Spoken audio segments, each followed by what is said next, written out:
Hi, this is Bill Milford with the Thomas University Division of Social Work, and I'm going to be talking about the levels of family needs integrative model approach towards working with families and assessing family needs. This is a level concept, much like Abraham Maslow's hierarchy of needs was set up. And when Maslow did that, he did that in order to have an assessment of the kinds of issues that would be helpful to help individuals with. This is a family level approach, but it adopts much the same kind of view towards this that Maslow took. That is, looking at basic needs first and then evolving to higher needs. Let's take a look at Maslow's model first. So here's Maslow's needs hierarchy, where he said that we first need to deal with physiological needs such as hunger, thirst, the sense of medical needs, etc. Then it evolved towards safety needs of just security and protection. Then it moved towards needs that were based on being connected with other people, and that has to do with a sense of belonging and love and friendship and things like that. Then it evolves towards a sense of self, and you'll see that needs such as self-esteem, recognition and status, and then above that you'll see this concept called self-actualization. Self-actualization being this sense of interconnectedness with everything and everyone in the world. And that's supposed to be, for Maslow, the highest evolved state that we all reach in life, this just sense of connection with all things. And when you feel that sense of connection, just like with yourself, that you don't cast a sense of judgment upon yourself, you don't cast a sense of judgment upon other people too. So now with this model, we take a look at 4 different levels, and this would be the bottom level in Maslow's needs hierarchy. And the metaphor that we're going to use here is for like building a house. And so this is the basement or foundation level.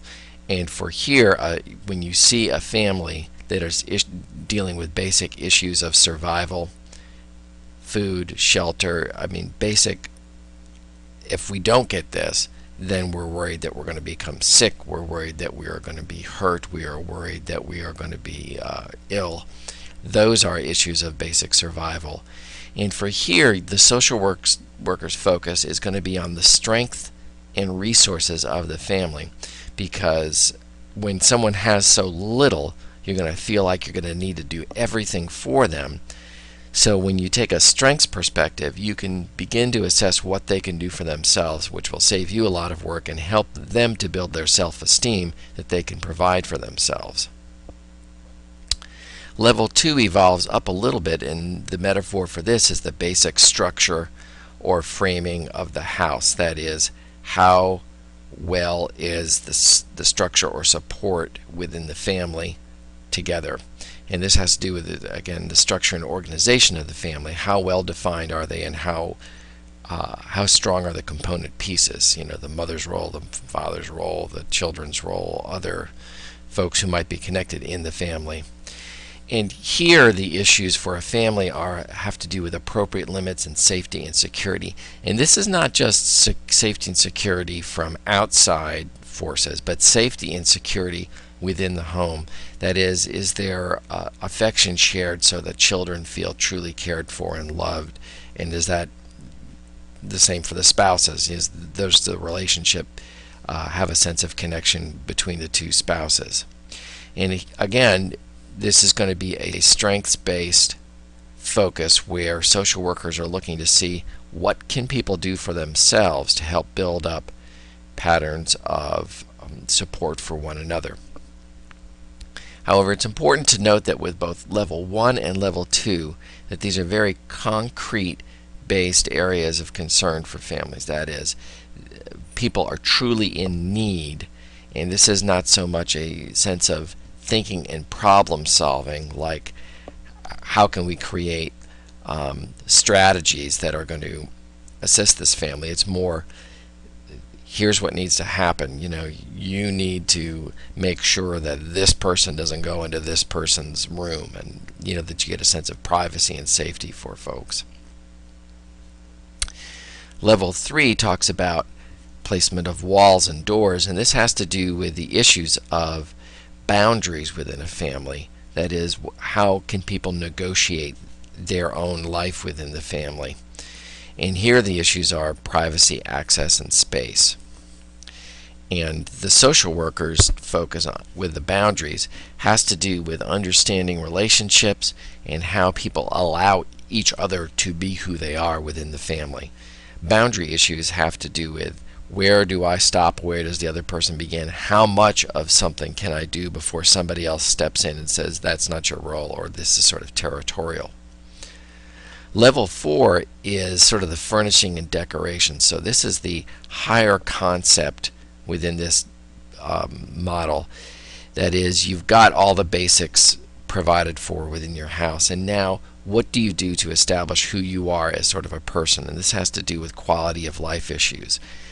You know, what is the way that I want to live out my life, and what are the priorities that I'm going to choose?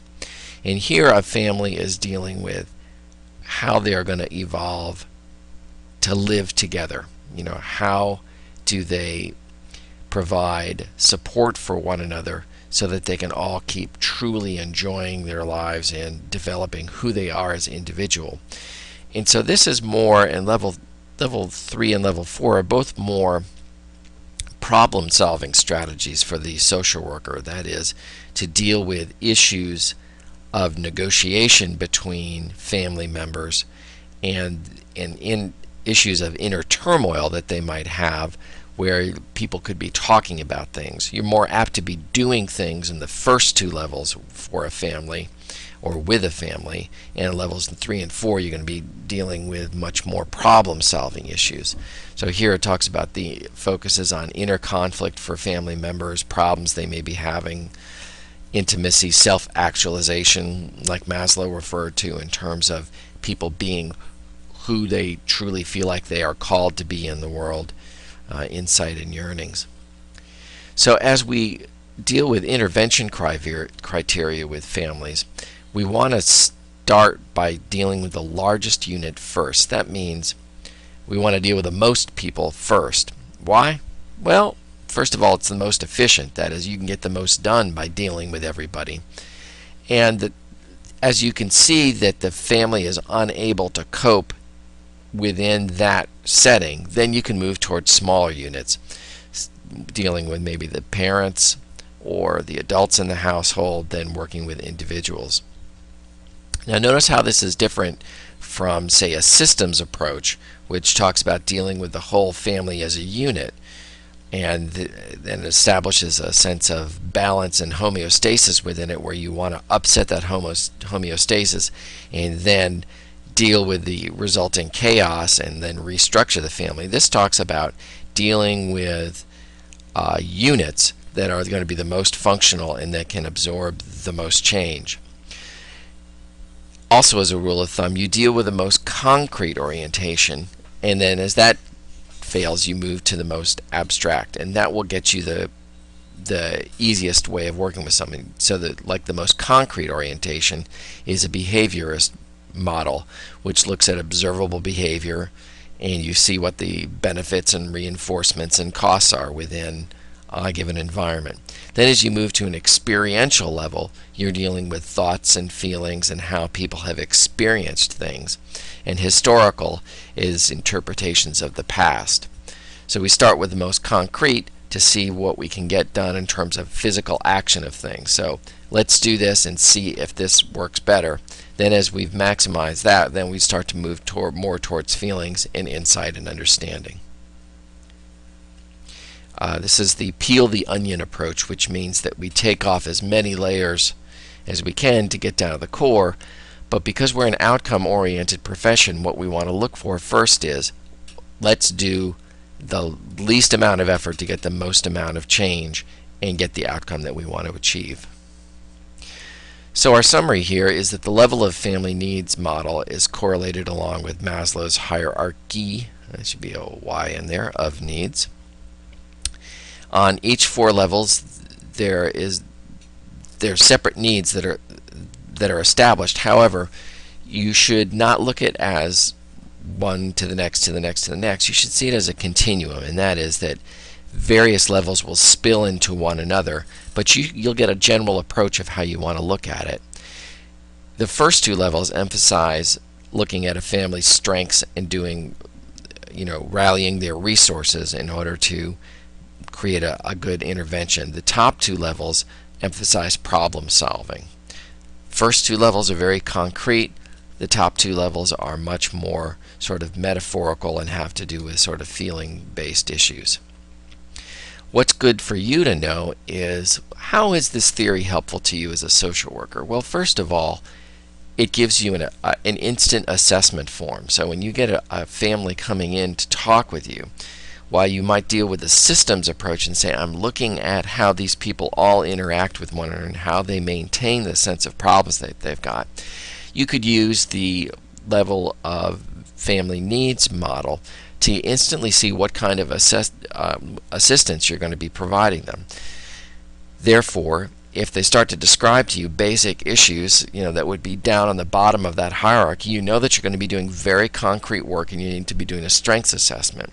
However, if they've got a safe home, they've got all their needs met, they seem to be getting along reasonably, yet people are experiencing problems with it, you'll know that you're going to be dealing with more of a problem-solving, strategic time type of assistance with the family.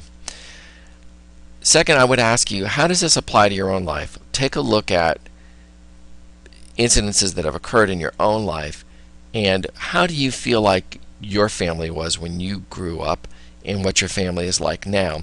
Where would you say you are on that hierarchy? And this isn't like if you get to the top of the hierarchy you're somehow better evolved than anybody else. It just is more of a description of where you're at and the kinds of issues that you're dealing with.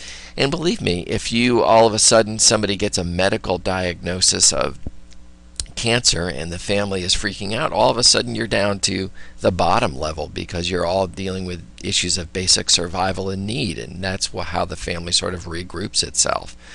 So sometimes it doesn't matter, don't deal with this metaphor of the house as too concrete, like these people live in a very nice house. Well, it doesn't matter what kind of house you live in. It has to do with what kind of structure this family has in terms of how they cope with one and deal with one another. And so the last thing to take a look at is, how do you see this applying to families that you might work with? Within your placement setting or within families that you know, can you see how this model might be applied and how you might understand and utilize it with those folks? So that's the end of our description, and it's been my pleasure to present you this model of the functional levels of family functioning. This is Bill Milford with Thomas University.